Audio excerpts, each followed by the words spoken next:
5 livros clássicos, 5 virtudes. No vídeo de hoje eu vou falar sobre as virtudes nos clássicos da literatura. Vivemos numa época em que palavras como virtude, autodomínio, sacrifício parecem coisas do passado. Ao mesmo tempo vivemos um tempo de desequilíbrio emocional, decisões impulsivas, um vazio interior que nem 1000 distrações são capazes de preencher. Coincidência? Não. O que está faltando em muitos casos é justamente a formação das virtudes. Mas afinal, o que são as virtudes? O Catecismo da Igreja Católica responde com clareza, que diz assim no ponto 1803, na página 485, a virtude é uma disposição habitual e firme para fazer o bem. Permite à pessoa não só praticar atos bons, mas dar o melhor de si, com todas as suas forças sensíveis e espirituais. A pessoa virtuosa tende ao bem, procura-o e escolhe-o na prática. O objetivo da vida virtuosa é tornar-se semelhante a Deus. Ou seja, ser virtuoso não é apenas ser bonzinho ou calmo, mas alguém que molda a sua alma e as suas ações em direção ao bem, de maneira constante até que isso se torne parte de si. E aqui entra uma verdade que o nosso mundo moderno tenta esconder. A verdadeira liberdade, ela não consiste em fazer tudo aquilo que se quer. A verdadeira liberdade consiste em ter controle de si mesmo e dos próprios impulsos. Liberdade sem virtude vira escravidão. A pessoa que tem liberdade, mas não cultiva as virtudes, ela vira escravo das próprias paixões, dos próprios vícios. Por isso, conhecer e cultivar as virtudes é fundamental para quem quer amadurecer, e é aqui que entra a literatura. Os grandes clássicos não são apenas leituras obrigatórias da escola, eles são repletos de vida interior. Eles são retratos profundos do ser humano em conflito entre o bem e o mal, entre a razão e o desejo, entre a virtude e o vício, o egoísmo. E é justamente por isso que eles nos ensinam tanto. Quando lemos um clássico com atenção, não estamos apenas acompanhando uma história, estamos sendo ao mesmo tempo formados. Por isso que é importante escolhermos bons livros para ler, porque dentro deles nós testemunhamos as consequências da coragem, da prudência, da humildade ou a ausência delas. Vemos o que acontece quando alguém cultiva o bem ou quando cede à tentação, ao descontrole interior. Então, neste vídeo eu vou mostrar 5 clássicos da literatura e 5 virtudes de alguns personagens. E lembrando, não são personagens perfeitos. Eles retratam um ser humano real, com as suas lutas, as suas dores, os seus conflitos. Aqui eu vou trazer um livro que fala da fortaleza, da perseverança, da prudência, da humildade e da paciência. Lembrando que cada livro aqui aborda várias virtudes, mas eu trouxe uma para cada livro, ou melhor, escolhi um personagem dentro de cada livro aqui, e vou ressaltar a virtude deste personagem. E para começar, eu vou falar da virtude da fortaleza na personagem Sônia, aqui no livro Crime e Castigo, do Dostoiévski. Se tem um livro que mergulha na alma humana com uma profundidade assustadora, este livro é Crime e Castigo. A primeira vez que eu li este livro aqui já tem algum tempo, eu pretendo reler nesta edição aqui. A primeira vez eu li numa edição de sebo, e agora pretendo reler nesta edição aqui da editora 34. A história gira aqui em torno de Raskolnikov, um estudante pobre que comete um assassinato e que tenta justificar essa sua ação criminosa aqui com uma teoria. Ele cultiva uma teoria ali que acha que justifica esse ato. Mas o que parecia ser um ato racional vira um peso insuportável em sua consciência e isso o consome, o isola, o deixa doente, tanto físico quanto espiritualmente. E é aí que entra uma personagem fundamental aqui para a história, que é a Sônia. Ela também vive em uma situação extremamente dura. Ela precisou se prostituir para sustentar a sua família. É uma situação de extrema miséria. E ela é o completo oposto do Raskolnikov. E apesar de toda essa situação, ela não se revolta, ela não se torna uma pessoa amarga. Ela sofre sim, mas com uma firmeza impressionante. A sua força está na sua fé, na capacidade de suportar a sua dor com dignidade e principalmente na doação constante aos outros. A fortaleza que vemos aqui em Sônia é uma força interior, a capacidade de se manter firme diante do sofrimento sem se entregar ao desespero, e ela não deixa de amar. É um reflexo da fortaleza cristã. Ela se apoia na cruz e esta fortaleza que aos poucos começa a transformar também o coração endurecido de Raskolnikov. E em Crime e Castigo existem muitas outras virtudes também. Este livro aqui apareceu no meu vídeo no primeiro vídeo que eu fiz sobre literatura clássica para católicos, então é um livro que eu indico muito, acredito que todo católico deva ler. E depois eu vou falar da prudência em Razão e Sensibilidade, da Jane Austen. A história aqui é centrada nas irmãs Dashwood, Elinor e Marianne, que após a morte do pai, elas passam por dificuldades financeiras. Elas são jovens, apaixonadas, sonhadoras, mas completamente diferentes na forma de lidar com a vida. Elinor aqui representa a razão, ela sente, mas não se deixa dominar pelos impulsos. Já Marianne é toda a emoção, ela representa a sensibilidade, e ela se joga de cabeça em seus relacionamentos e sofre profundamente por isso. Ela é muito impulsiva. A autora nos mostra aqui que os sentimentos são bons, não há pecado em sentir, mas há virtude em saber controlar os sentimentos. E é aqui que entra a prudência, a igreja chama de a mãe de todas as virtudes, ou seja, aquela que conduz todas as outras. Elinor sofre em silêncio, mas ela não se torna uma pessoa fria. É a sua prudência que faz ela agir com sensatez e maturidade. Ela observa, ela guarda para si certos sentimentos, porque ela sabe que não é hora de expor, e não por orgulho, mas em respeito às circunstâncias e às pessoas envolvidas.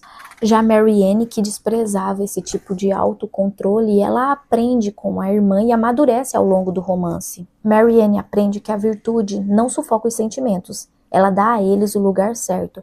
E esse equilíbrio entre razão e emoção é um grande desafio nos dias de hoje. E quando lemos Razão e Sensibilidade com este olhar, ele nos ajuda a entender que a prudência não é covardia, mas é amar com responsabilidade.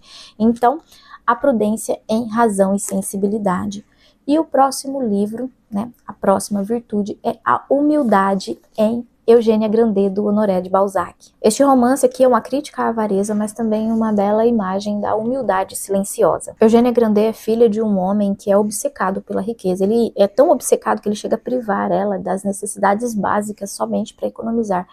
Mas isso não faz com que ela se revolte. Ela sofre, mas com dignidade e em silêncio. Eugênia, que ela se apaixona por um primo, ela até acredita neste amor, mas ao longo dos anos ela vê que não vale a pena e acaba deixando de lado. E mais uma vez ela não se torna amarga nem vingativa, ela escolhe viver com simplicidade, ajudando aos outros. Ela se sente bem em servir aos outros. Ela abre mão de toda a riqueza, de todo o conforto que ela poderia ter para ajudar o próximo. A humildade que aparece aqui não é o mesmo que ser uma pessoa bobinha, uma pessoa tímida. É uma grandeza interior, ela não se exibe, ela não precisa provar nada para ninguém. Ela nos ensina aqui que a humildade é uma virtude que nos liberta da necessidade de sermos vistos, aplaudidos e reconhecidos. Então, Eugênia Grandet, do Honoré de Balzac.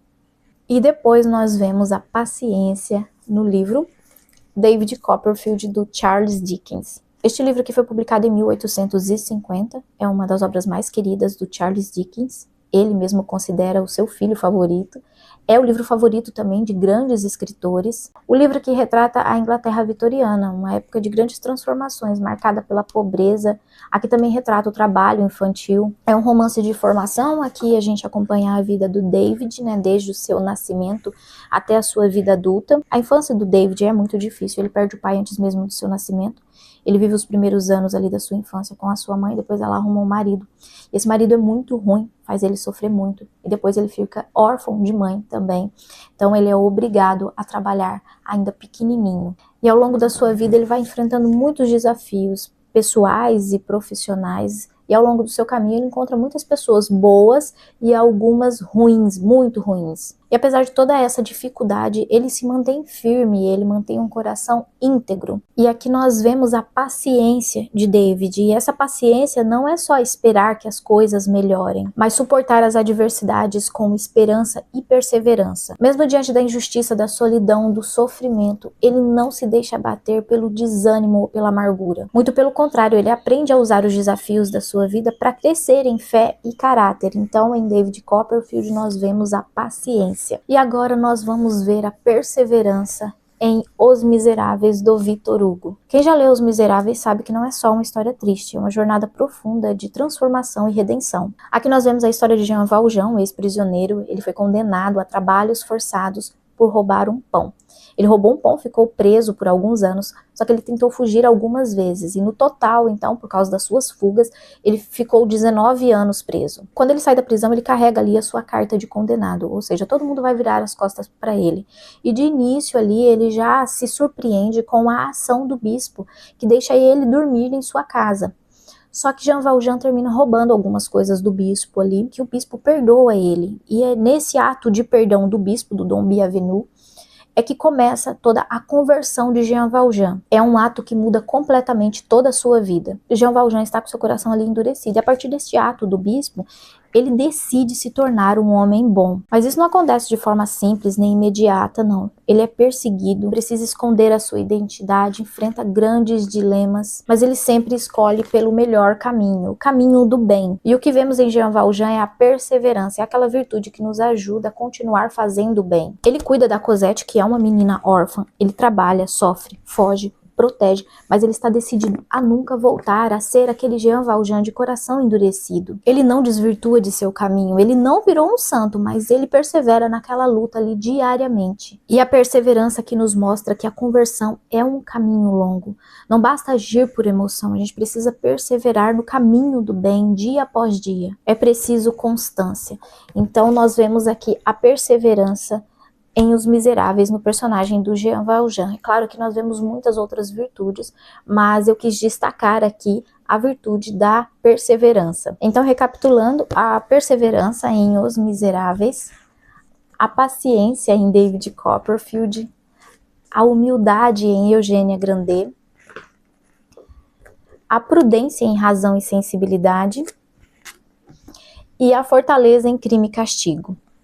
Quando nós olhamos para os clássicos com este olhar mais atento, eles não são apenas histórias bem contadas, mas são verdadeiras escolas de humanidade. Por trás de cada personagem há uma batalha interior entre o bem e o mal, entre a generosidade e o egoísmo, entre a fuga e a coragem, e é justamente aí que moram as virtudes morais. Como diz o Catecismo da Igreja Católica, ser virtuoso é dar o melhor de si, com todas as nossas forças. E deixa aqui nos comentários as suas indicações de livros que abordam determinadas virtudes. Se você gosta deste tema, eu te convido a se inscrever no meu canal se você ainda não é inscrito. Em breve eu vou fazer uma série de vídeos sobre romance católico e a literatura de ficção católica como um todo. Então ative as notificações para que você seja notificado toda vez que eu postar um vídeo novo, porque eu pretendo soltar esta série em breve. Lembrando que os links desses livros estão na descrição, assim como o meu link da Amazon, a minha lista de desejo, o link das editoras parceiras onde você tem cupom de desconto.